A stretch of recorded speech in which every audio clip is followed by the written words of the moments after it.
seja o Deus e Pai de nosso Senhor Jesus Cristo, o Pai das misericórdias. Diga comigo, o Pai das misericórdias. E por que Paulo diz o Pai das misericórdias? Porque Paulo já entende que as misericórdias de Deus não têm fim.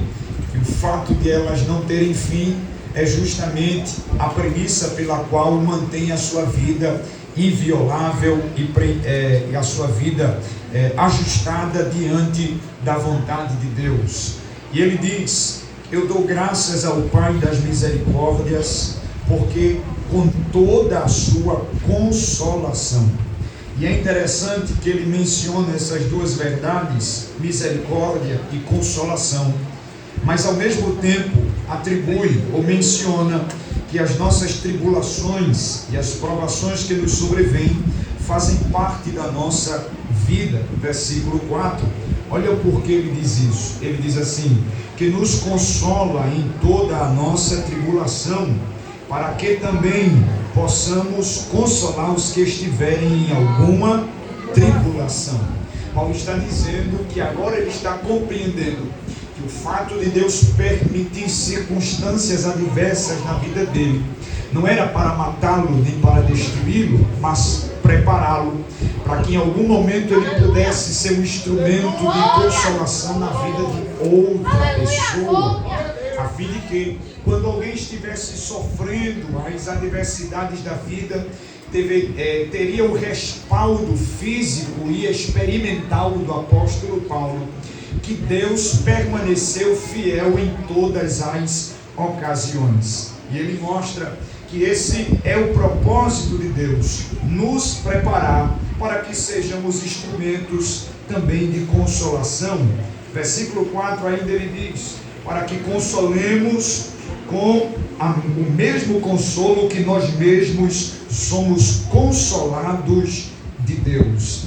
O que Paulo está dizendo é que ninguém conseguirá ser fiel, ninguém conseguirá ser satisfatório nessa missão de consolar o seu companheiro, se ele não tiver passado por uma aflição pela qual ele precisou também de uma consolação. E Paulo diz que as adversidades que nos sobrevêm são formas de Deus preparar, nos humilhar, tirar as nossas forças, fazer-nos enfraquecer e percebermos que somente precisamos depender do auxílio dele. Verso de número 5, olha o que ele diz: porque com as aflições de Cristo são abundantes em quem? Em nós. O que ele está dizendo é que a abundância das aflições são particulares. Cada um dos presentes aqui está passando por uma adversidade e uma tribulação, e a gente pode nivelar uma maior do que outros, mas cada um está na sua tribulação particular, e Deus estabeleceu essa permissão para que esta tribulação que te sobreveio seja o instrumento que Ele esteja utilizando para produzir em você frutos. É Ele quem produz, é Ele quem manifesta. O fruto não faz parte da nossa capacidade, nem da nossa qualidade, nem da nossa oratória, nem do nosso conhecimento, nem muito menos do nosso preparo físico ou intelectual. Os frutos são resultados da misericórdia de Deus, porque quando Cristo se manifestou em nós e a gente está passando as adversidades, o Espírito de Deus está aperfeiçoando o caráter de Jesus na nossa vida.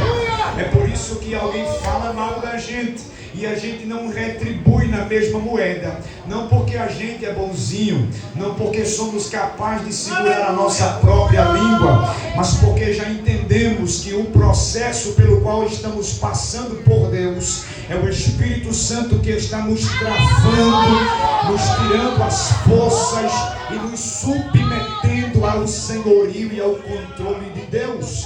Diga para essa pessoa que está ao seu lado: Deus está no controle da sua vida. Diga assim: e apesar das adversidades, Ele está te consolando com o Espírito Santo. Louvado seja Capítulo de número 5 da carta que ele escreve aos Romanos, versículo 3, rapidinho. Olha o que ele diz, por favor, fazendo menção sobre o porquê das tribulações. E é óbvio que ele menciona que as tribulações reproduzirão na vida de quem está submisso ao controle de Deus ações espirituais. E ele diz assim: e não somente isto, mas também nos gloriamos em que, irmãos? Nas tribulações, sabendo que a tribulação produz a paciência. Aí ele percebe e diz assim: e a paciência, por sua vez, a experiência. E a experiência, a esperança. E a esperança não deixa ninguém confuso na vida espiritual, porquanto o amor de Deus está derramado. Ele não gotejou o amor, ele derramou o amor dos nossos corações. E aí ele diz assim: pelo Espírito Santo que nos foi dado. Então, na mesma medida que somos afligidos pelas tribulações, nós estamos sendo domesticados pelo Espírito Santo.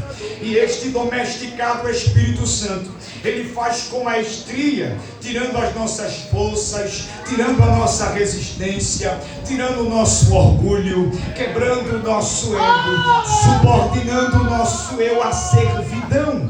E quando nós entendemos isso no processo, percebemos que todas as coisas contribuem para o bem daqueles que amam a Deus. Então quem está sendo atribulado passa pelas adversidades e tribulação, sabendo que todas as coisas vão contribuir. Se colocar o meu nome, vai contribuir. Se tirar o meu nome, não tem problema, está contribuindo. Se alguém se lembrou de mim, está contribuindo. Se alguém se esqueceu de mim, não tem problema, está contribuindo. Se alguém me chama, ou se alguém me abandona, se alguém está perto de mim, ou alguém está me querendo rejeitar, não importa qualquer que seja as adversidades, todas as coisas estão cooperando para o propósito. E o propósito é aperfeiçoar você, para que o amor que você recebeu seja suficiente para te garantir. Porque Satanás vai tentar te ameaçar, Satanás vai tentar te amedrontar, Satanás vai tentar te afugentar. Mas se você está dominado pela natureza divina, o Espírito Santo te consola dizendo: descansa em mim, porque eu estou cuidando do processo e vai fazer parte de tudo que eu estou fazendo contigo. E aqui é. Aleluia. Louvado seja o nome de Deus. Agora, existem momentos na nossa vida que Deus prova sim além das nossas forças. Nós dizemos que não é errado dizer isto, que Deus não nos prova além das nossas forças. Isso para quem já entende que apesar do sofrimento, a misericórdia e a consolação de Deus não chega depois do sofrimento, ela vem antes. Escute, a gente só consola alguém quando esta pessoa está precisando de consolo, sim ou não? A gente vai lá e dá uma palavra amiga, ajuda, levanta, rapaz, levanta, não fica assim, tu vai entrar em depressão, vamos trabalhar, vamos fazer a obra, não olha para essas coisas, vamos fazer o que Deus quer. É a gente tentando ajudar alguém, isso é humanamente falando, mas Deus é totalmente diferente, porque antes da tribulação chegar, o consolo chegou primeiro. Escute, antes a tribulação vir, antes do problema ser estabelecido, antes das coisas se apertar, o Espírito Santo já foi dado, irmão, e é justamente esse o resultado, é porque ele já está aí. E apesar que as tribulações estejam chegando, mas a tribulação está chegando para fazer parte do processo, porque o Espírito Santo vai se aproveitar dela para aperfeiçoar a minha e a tua vida em afinidade espiritual com Deus. É por isso que Paulo diz assim: irmãos, eu não quero que vocês estranhem, mas as tribulações que eu sofri na Ásia, sim, as tribulações que eu sofri na Ásia. Olha a expressão que ele usa, por favor, versículo de número 8, do capítulo 1 de 2 aos Coríntios. Ele diz assim: porque não quero, irmãos, que ignoreis a tribulação que nos sobreveio na Ásia, pois que fomos sobremaneira agravados. Aí ele diz assim: mais do que eu podia suportar. Aleluia. Aleluia. Glória a Deus. E eu me perturbei com esse texto, porque parece uma contradição quando dizemos que sim, Deus nos prova além do que a gente pode suportar. E Paulo está dizendo justamente isso. Irmãos, eu fui sobremaneira. E a expressão sobremaneira aqui é além da conta, além da medida, além da possibilidade. Ou seja, Paulo está dizendo: eu poderia resistir até dado momento, mas Deus fez com que a tribulação superasse a minha capacidade de resistir. E ele vai falar disso ainda em 2 Coríntios capítulo 11, versículo de número 25. Não se canse, olha o que diz: 3 vezes fui açoitado com vara, Aleluia. uma vez fui apedrejado. Já era para você estar dando glória e você não entendeu. 3 vezes fui açoitado com vara. Veja, cada açoite era 40 chibatadas. Ele sofreu 3. Aí ele diz: uma vez fui apedrejado. Irmãos, na hora de alguém ser apedrejado, não existe critério na escolha das pedras. Quem tiver mais força para pegar a pedra maior, não tem problema. E pode ver alguém já caído e lançar a pedra maior de todas para acabar de matar. Paulo está dizendo: eu fui apedrejado até a morte, mas não morreu. Aí ele diz assim: 3 vezes sofri naufrágio. Sofreu naufrágio? Sim, Paulo, sofreu naufrágio. Será que nessas adversidades que Paulo estava navegando para fazer a obra, em algum momento ele não disse assim: Senhor, livra a gente dessa tempestade? E Deus não respondeu a ele, pelo contrário, permitiu as coisas se agravarem. Lembra quando ele está indo para Roma, que o barco todinho está prestes de se destruir, e os homens dizem: não, dá para a gente ir, dá para a gente ir. Paulo diz: rapaz, é melhor a gente não ir, a tempestade está vindo aí. E mesmo assim enfrentaram a tempestade e passaram 21 dias sem ver a luz do sol, irmão. E a Bíblia diz que Deus disse: olha, Paulo, vai todo o barco se acabar e vai tudo virar pó, mas vocês que estiverem no barco não vão morrer. O que é isso, irmão? É consolo sobremaneira. Porque apesar das adversidades ser grande, o consolo é maior. O consolo é maior. Versículo 26, olha o que, versículo 25 ainda, ele diz: uma noite e um dia passei aonde? Quem está lendo? 2 Coríntios 11, 25, a última parte. Uma noite e um dia passei aonde? Num abismo. E abismo é lugar escuro, aonde ninguém vai. Paulo foi jogado naquele ambiente ali. E não há registro bíblico desse episódio. Não há registro, apenas aqui Paulo está dizendo: passei uma noite e um dia dentro do abismo. Há frio, serpente de um lado, mortandade.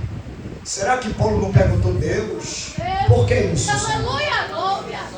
Versículo 26, olha o que ele diz, vai agravar ainda mais. Aí ele diz: em viagens muitas vezes, em perigos de rios, em perigo dos roubadores, em perigos da minha cidade, da minha nação, em perigo dos gentios, em perigos na cidade, em perigos no deserto, em perigos no meio do mar, em perigos entre... Olha para aí, versículo de número 27, em trabalhos, em fadiga, em vigílias, em muitas vezes, em fome e sede, em jejuns muitas vezes, em frio e nudez. E além de tudo isso, me oprimia, aleluia, olha o que ele diz, me oprimia cada dia o cuidado de todas as igrejas. Era Paulo preso, era Paulo passando por açoite, era Paulo sendo apredejado, e ele se lembrando da igreja que precisava do auxílio dele e da consolação de Deus através da vida dele. Ele não entendia que Deus estava apertando, mas Paulo não morreu, irmãos. Era para ter morrido no açoite, mas ficou vivo. Era para ter morrido no apedrejamento, mas ficou vivo. Era para ter morrido com aquela picada da serpente, mas ficou vivo. Era para ter morrido em perigo de rio, entre os falsos, mas ele ficou vivo por quê? Porque antes da tribulação, o Espírito Santo já estava lá. Eita, quando Satanás batia de um lado, batia do outro e dizia, vai morrer. Aí o Espírito Santo dizia, fica comigo que tu não vai morrer. Tu ainda tem promessa para receber cumprimento e eu vou cuidar da manutenção.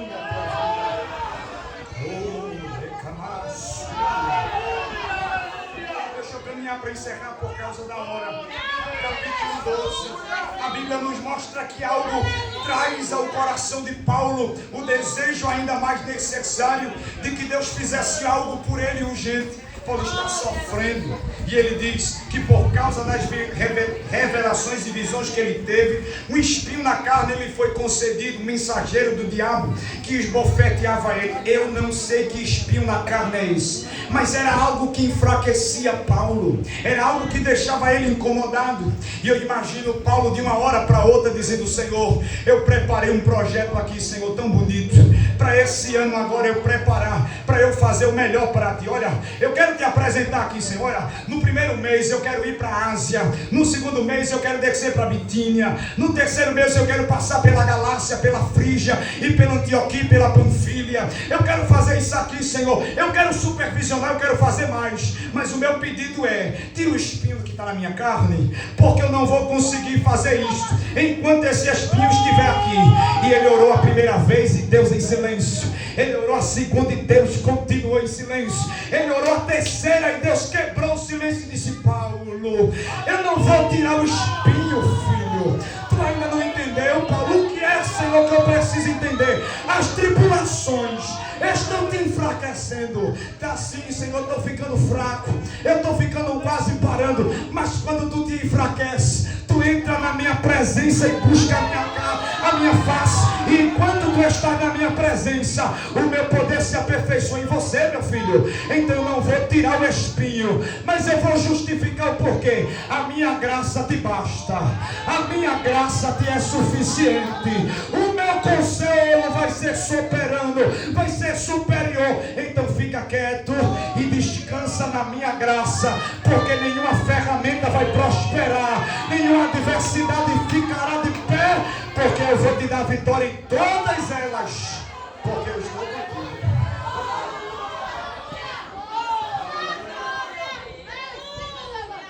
Aleluia.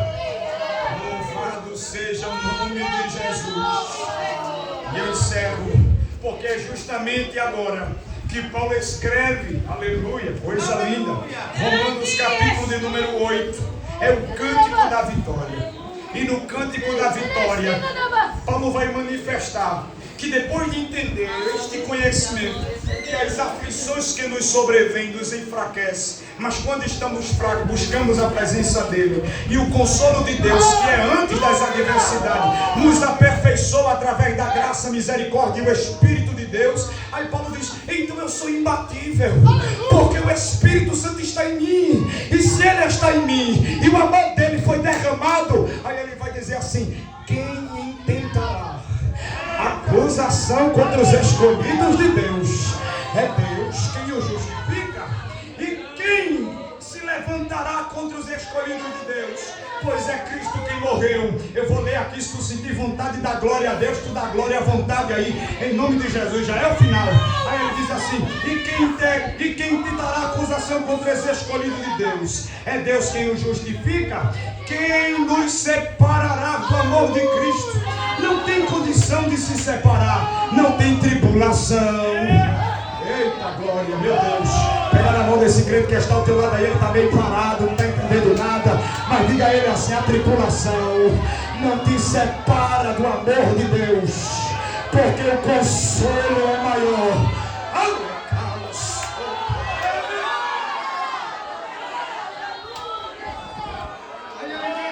A tribulação, a angústia, a perseguição, a fome, a nudez, o perigo, a espada, como está escrito, por amor de ti somos entregues à morte todo dia, e fomos reputados como ovelha para o matadouro. É exatamente isso. Quando tu te acorda e vai trabalhar. Tu é uma ovelha entregue nas mãos dos tosquiadores. Mas por que tu não morre, rapaz? É porque o consolo te garante sucesso e vida. Apesar de alguém falar mal, apesar de a porta fechar, apesar da escassez, apesar da enfermidade, apesar da adversidade, mas Deus te preserva vivo, porque o segredo da consolação é você ficar vivo para consolar outro. Amém. Aí ele vai dizer assim: mas em todas estas coisas, mas em todas estas coisas, somos mais, somos mais, somos mais. Eu vou ficar dizendo isso até toda a glória. Somos mais, somos mais, somos mais, somos mais do que vencedores.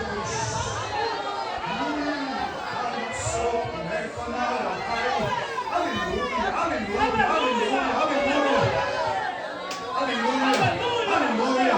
Aí ele diz: porque estou certo de que nem a morte, está ouvindo, dona Morta? Está me ameaçando, mas nem a senhora, nem a vida, está ouvindo, vida? Nem a vida, nem os anjos, nem os principados, nem a potestade, nem o presente, nem o porvir, nem a altura, nem a profundidade, nem alguma outra criatura me pode separar deste amor. O amor que consola, o amor que guarda, o amor que preserva.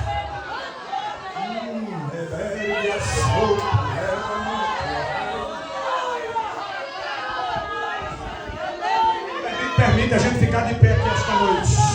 Fica de pé, fica de